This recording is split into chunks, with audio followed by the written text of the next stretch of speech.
मुकेश और मैं एक ही कंपनी में काम करते थे। बस औपचारिक बातें होती थी, काम की बातें। लेकिन एक रोज हमें ट्रेनिंग पर भेज दिया गया और हमारी यह दूरियां मिटने लगी। हमें एक ही कमरे में ठहराया गया था। धीरे धीरे अजनबियत की दीवारें गिरने लगी और हम काफी अच्छे दोस्त बन गए। रात को अक्सर मेरी चादर गिर जाती और हर बार मुकेश उसे ओढ़ा देता। पहले तो मैंने ध्यान नहीं दिया, लेकिन जब यह रोज होने लगा तो एक रात मैंने उससे पूछ ही लिया, क्यों जागते रहते हो पूरी रात? मेरी तो करवट बदलने की आदत है, चादर टिकते ही नहीं। लेकिन तुम क्यों परेशान होते हो? मुकेश ने कोई जवाब नहीं दिया। वो बस मेरी तरफ देखता रहा, खामोश, जैसे किसी गहरे सोच में डूबा हो। अगले दिन वो कुछ अलग सा लगा, जैसे कोई बोझ उसके सीने पर हो। फिर उसी रात जब कमरे में घुप अंधेरा था और बाहर हवा के झोंके दरवाजे से टकराकर अजीब सी आवाजें पैदा कर रहे थे, उसने एक अजीबोगरीब कहानी सुनाई। उसकी आवाज भारी थी। शायद तुम यकीन न करो, लेकिन यह बात 2003 की है। वो दौर अलग था। टीवी देखना, लाइब्रेरी जाना, दोस्तों के साथ मस्ती करना, यही दिनचर्या थी। लेकिन फिर एक दिन सब बदल गया। मैं अपने दोस्त के घर था जब अचानक खबर मिली कि मेरा छोटा भाई दिनेश बुरी तरह बीमार हो गया है। मैं घबरा कर घर भागा। जैसे ही पहुंचा, मेरे कदम दरवाजे पर ही जम गए। पूरा परिवार जमा था। दिनेश जमीन पर पड़ा तड़प रहा था। उसका शरीर ऐंठ रहा था, जैसे कोई अदृश्य ताकत उसे जकड़े हुए हों।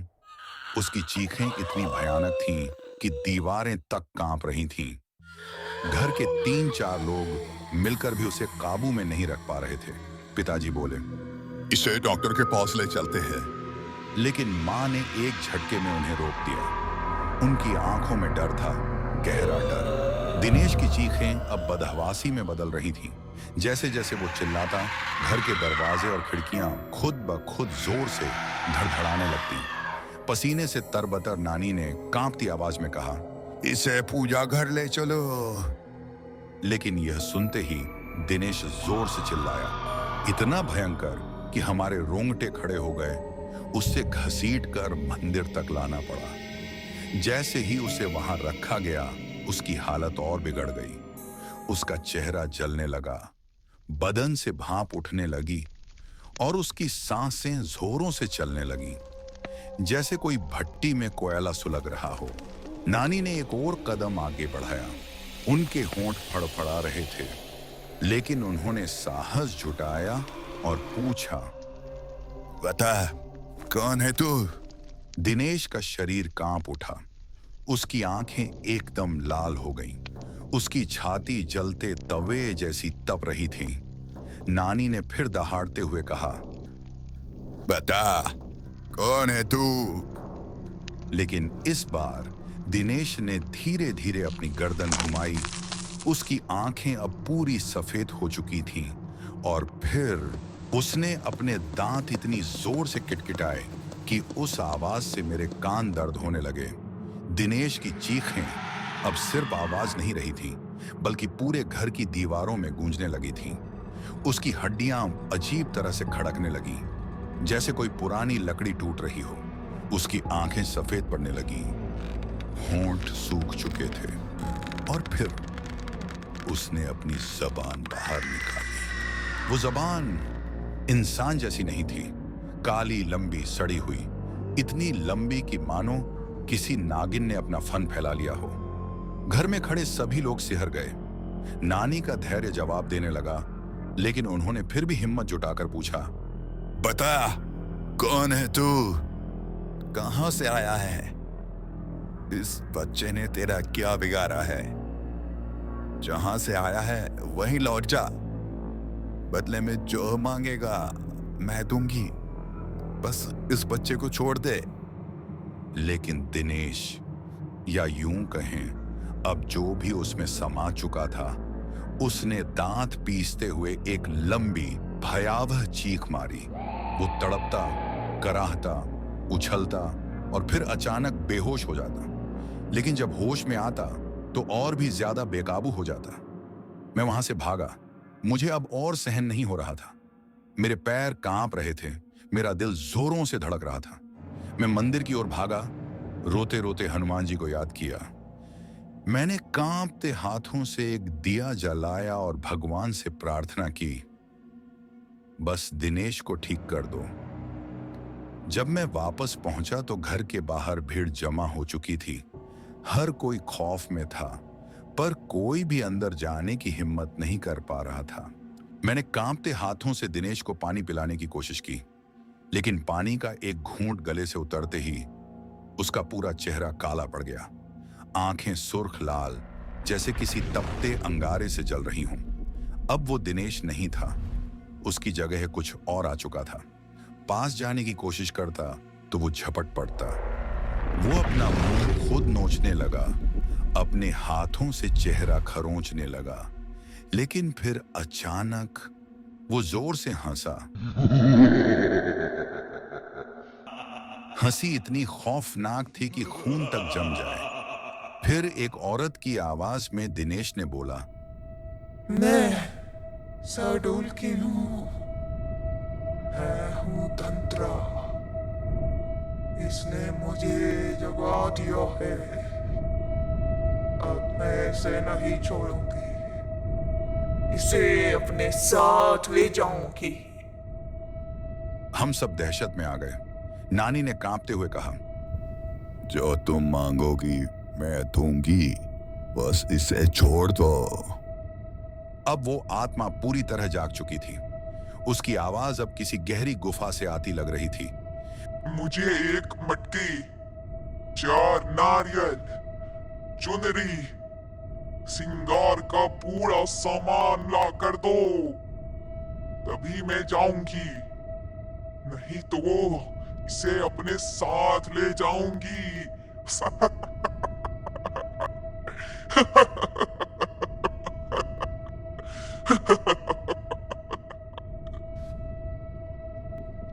जल्दी करो, जल्दी करो, दफा हो जाओ यहाँ से। ये सामान लेकर ही आना, वरना इसे तो मैं चबा जाऊंगी। हम सबके चेहरे फक पड़ गए। माँ की आंखों में डर उतर आया। बिना एक पल घंवाए हम बाजार की ओर भागे। रास्ते में माँ अचानक सुबकने लगी। उनकी आवाज कांप रही थी, मुकेश, कुछ भी ठीक नहीं होगा। तू नहीं जानता ये सब कब से चल रहा है। मैंने माँ को दिलासा देने की कोशिश की, लेकिन उनकी आंखों में सिर्फ डर था। एक ऐसा डर जिसे उन्होंने अब तक छुपा रखा था। माँ, क्या मतलब? माँ ने कांपती आवाज में कहा, दिनेश पर पहली बार असर तब हुआ था, पर हम समझ ही नहीं पाए। 2003 दिनेश ऑफिस में था। सब कुछ ठीक था। मीटिंग चल रही थी, हंसी मजाक हो रहा था। तभी अचानक दिनेश का चेहरा पीला पड़ने लगा। उसकी सांसें भारी हो गईं। हाथ कांपते हुए उसने सामने रखा पानी का गिलास उठाया, लेकिन जैसे ही पहला घूंट गले से नीचे उतरा, वो जमीन पर गिर पड़ा। सहकर्मी घबरा गए। 2 लोगों ने मिलकर उसे टेबल पर लिटाया। उसकी आंखों से आंसू बह रहे थे, लेकिन उसका मुंह खुला का खुला रह गया। कुछ कहने की कोशिश कर रहा था, मगर शब्द नहीं निकल रहे थे। उसे तुरंत हॉस्पिटल ले जाया गया। जब हम वहां पहुंचे तो उसने होश में आते ही कहा, मुझे कुछ याद नहीं। सबने इसे सिर्फ एक बेहोशी का मामला समझा, लेकिन अब मुझे यकीन हो गया था कि वो कुछ और ही था। माँ, मैं तुमसे कुछ छुपा रहा था। पिछली बार जब मैं छुट्टियों में घर आया था तो रात के 3 बजे खिड़की खुली थी। बाहर से तेज ठंडी हवा अंदर आ रही थी। उसकी सरसराहट से मेरी नींद खुली। मैंने करवट बदली और तभी मैंने देखा एक परछाई मेरे बिस्तर के पास खड़ी थी। मैंने ध्यान से देखा, लेकिन चेहरा नहीं दिखा। सिर्फ काली कालिख में ढंका एक अंधकारमय चेहरा। उसका शरीर धुएं की तरह हिल रहा था, जैसे हवा में तैर रहा हो। और फिर वो परछाई बादल की तरह मुंह तक सरकने लगी। मेरा पूरा शरीर बेजान हो गया, जैसे किसी ने पकड़ लिया हो। मैंने खुद को चादर में समेट लिया। कुछ देर बाद हिम्मत जुटाकर देखा, कुछ नहीं था। मैंने इसे सपना समझ लिया था। लेकिन अब मुझे एहसास हुआ कि कुछ जरूर हुआ था। माँ, मैं मटकी लेने चला गया और माँ सिंगार का सामान जुटाने लगी। लेकिन बाजार बंद था, कोई दुकान नहीं खुली। आखिरकार मैं सीधे कुम्हार के घर पहुंचा। वहां से लाल और काली दोनों मटकियां लेकर लौटा। जैसे ही हमने वो सामान दिनेश के आगे रखा, शांति छा गई। दिनेश की आंखें धीरे धीरे स्थिर हो गईं। उसके शरीर का कंपन थम गया। नानी आगे बढ़ी। वो धीरे धीरे झुकी और दिनेश को गहराई से देखने लगी। हम सब डर के मारे चुप थे। कुछ देर तक नानी उसे बिना पलक झपकाए देखती रही। हमने हिम्मत जुटाकर पूछा, क्या हुआ नानी? नानी धीरे धीरे हमारी ओर पलटी और उनकी आंखों में डर नहीं था, बल्कि कोई और ही भाव था। नानी हमारी ओर पलटी, लेकिन वो नानी नहीं थी। उनकी आंखों में वही जमी हुई अंधकार भरी घूरती निगाहें थीं। उनका चेहरा अकड़ा हुआ था और फिर वो जोर से चीख पड़ी। उनका शरीर झटका खाकर पीछे की ओर लहराया और जब उन्होंने बोलना शुरू किया तो वो नानी की आवाज नहीं थी। वो उसी भूतिया आवाज में बोली,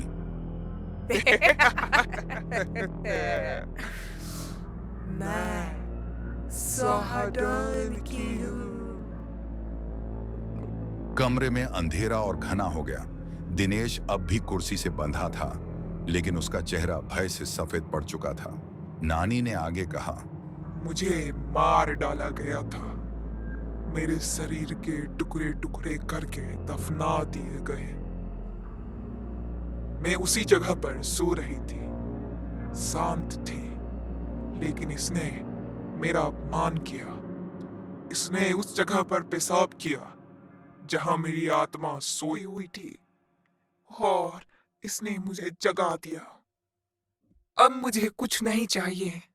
मैं जा रही हूँ, मुझे रास्ता दो। हमने कांपती आवाज में पूछा, तुम इसे वापस परेशान तो नहीं करोगी? उसका जवाब आया, नहीं, मैंने इसको सजा दे दी। इतना कहते ही नानी के शरीर ने एक जोरदार झटका खाया और वो बेहोश होकर जमीन पर गिर पड़ी। हमने नानी को उठाया। उधर दिनेश का शरीर भी ढीला पड़ चुका था। उसकी सांसें सामान्य हो रही थीं। आखिरकार हम सब ने राहत की सांस ली, या शायद यह राहत बस कुछ समय की थी। कुछ दिन बाद दिनेश काम के सिलसिले में भोपाल गया। एक होटल में ठहरा। रात के 3 बजे होटल के स्टाफ को अजीब शिकायतें मिलने लगीं। किसी के रोने की आवाज। शुरू में लगा कि कोई सपना देख रहा होगा, लेकिन जब शिकायतें बढ़ने लगीं तो स्टाफ ने जांच की। आवाजें दिनेश के कमरे से आ रही थीं। दरवाजा अंदर से बंद था। स्टाफ ने चाबी से दरवाजा खोला। जो उन्होंने देखा, उनके दिल दहल गए। दिनेश हवा में लटका हुआ था, जमीन से 2 फुट ऊपर, होटल की चादर में लिपटा। उसका शरीर हवा में झूल रहा था। उसके होंठ फड़फड़ा रहे थे। उसके मुंह से अजीब अजीब ध्वनियां निकल रही थीं, लेकिन वो कोई भाषा नहीं थी। वो बस अंधेरे की कुछ अनकही बातें थीं, जो इंसानों के समझने के लिए नहीं थीं। होटल के कुछ लोग भाग खड़े हुए। बाकी ने हिम्मत जुटाई, किसी तरह दिनेश को पकड़ा, और तभी वो जोर से चीख पड़ा। पुलिस बुलाई गई। शांति भंग के आरोप में दिनेश को हिरासत में ले लिया गया। बाद में उसके साथियों ने उसे छुड़ाया, लेकिन कुछ भी सामान्य नहीं था। अब क्या किया जाए? दिनेश की हालत लगातार बिगड़ती जा रही थी।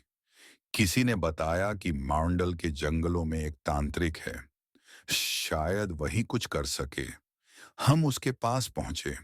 तांत्रिक ने कुछ देर तक ध्यान लगाया और फिर उसने वही पूछा, कौन है तू? क्या चाहिए तुझे?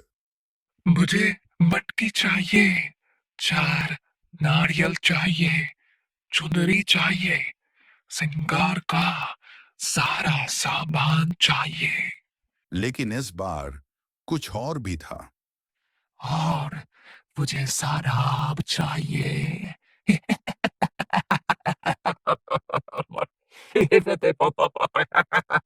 अब समस्या यह थी, रात का समय था, शराब कहीं नहीं मिल रही थी। मैंने हिम्मत जुटाई और भागा उस गली की ओर, जहां जाने की हिम्मत कोई नहीं करता था। यह गली शराबियों की थी। वहां दुर्गंध भरी हवा थी, लोग अंधेरे में पड़े थे, नशे में धुत। मुझे देखकर एक शराबी हंस पड़ा। अरे क्या बात है, तू भी आज गम बुलाने आया है? मैंने कांपती आवाज में कहा, मुझे अपने भाई के लिए शराब चाहिए, उस पर ऊपरी साया है। एक पल के लिए सबने मेरी तरफ देखा, फिर उनमें से एक उठा और बिना कुछ कहे अपनी शराब की बोतल मेरी ओर बढ़ा दी। मैं लौट आया, लेकिन उस रात मेरी सोच हमेशा के लिए बदल गई। अब मुझे उन शराबियों से उतनी नफरत नहीं थी, लेकिन यह सब खत्म नहीं हुआ था। अब भी बहुत कुछ बाकी था। रात के साय में तांत्रिक ने पूजा शुरू कर दी। वो बैठा था, धूनी जल रही थी और उसके चारों ओर अंधेरा घना होता जा रहा था। दिनेश अब और सामान्य नहीं था। कभी वो चीख पड़ता, कभी चिल्लाता, कभी तड़प कर दर्द में कराहने लगता, कभी तांत्रिक को गालियां देता, कभी मेरी ओर देखता, ऐसे जैसे मुझे मार ही डालेगा। लेकिन तांत्रिक अडिग था। वो अपनी जगह बैठा, एक एक दाने गेहूं के उठाता, कुछ मंत्र पढ़ता और फिर वो दाना दिनेश के शरीर से छूते ही वो तड़प उठता। उसके मुंह से अब इंसानों की आवाज नहीं आ रही थी, वो जानवरों की तरह घुर्राने लगा। उसके हाथ पैर ऐंठने लगे।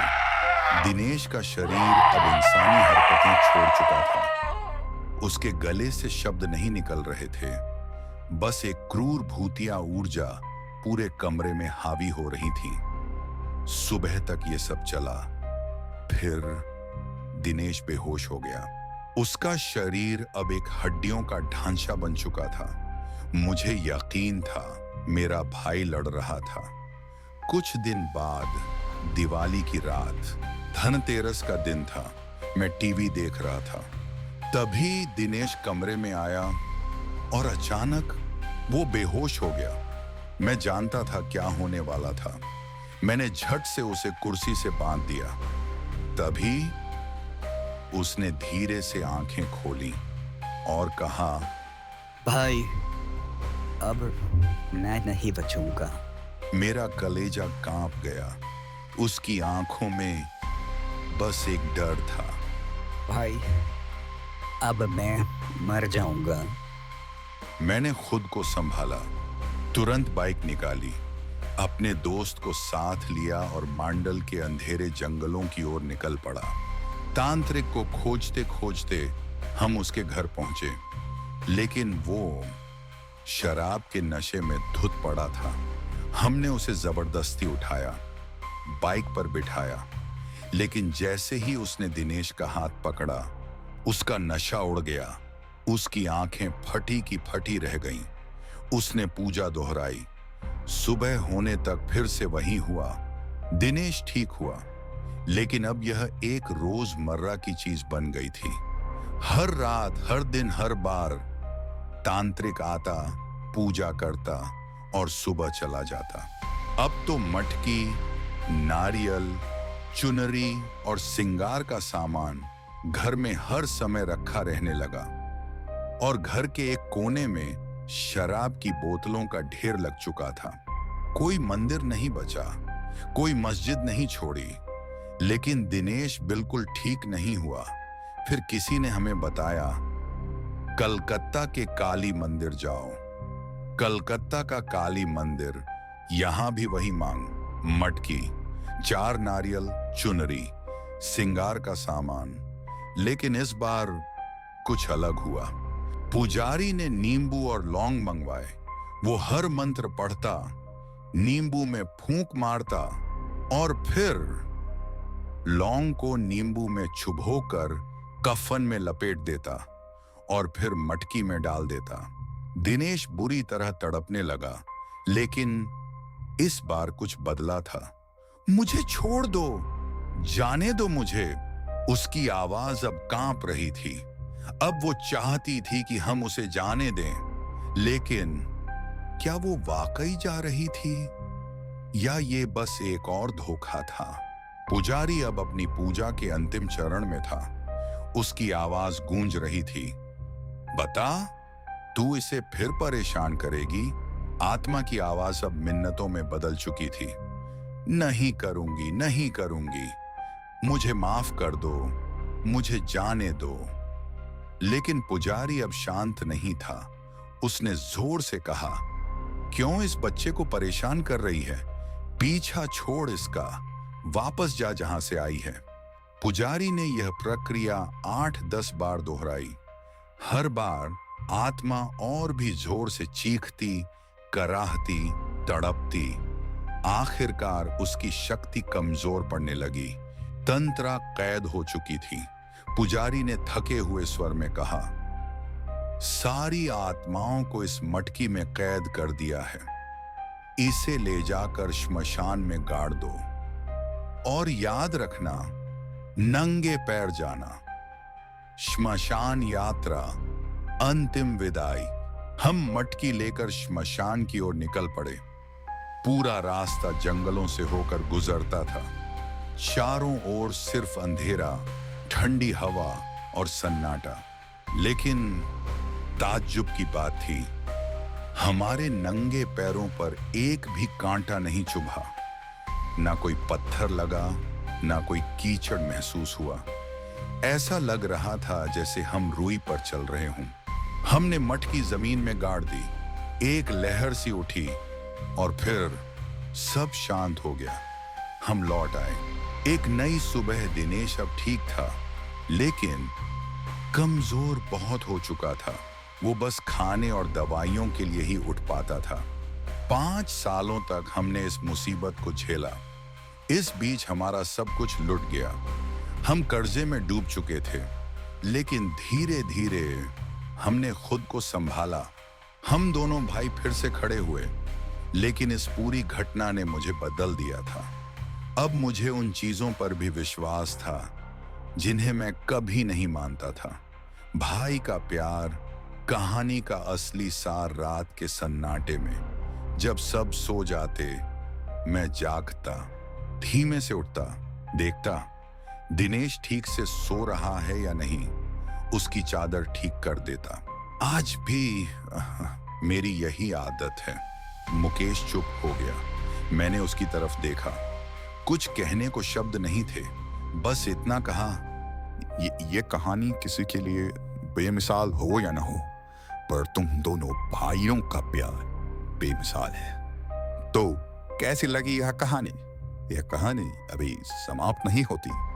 इसका दूसरा भाग हम 2 दिन के अंदर ही ले आएंगे। अब तक के लिए इसे लाइक करें और कमेंट में आप कहां से हैं और क्या करते हैं जरूर लिखें। अब तक के लिए अलविदा।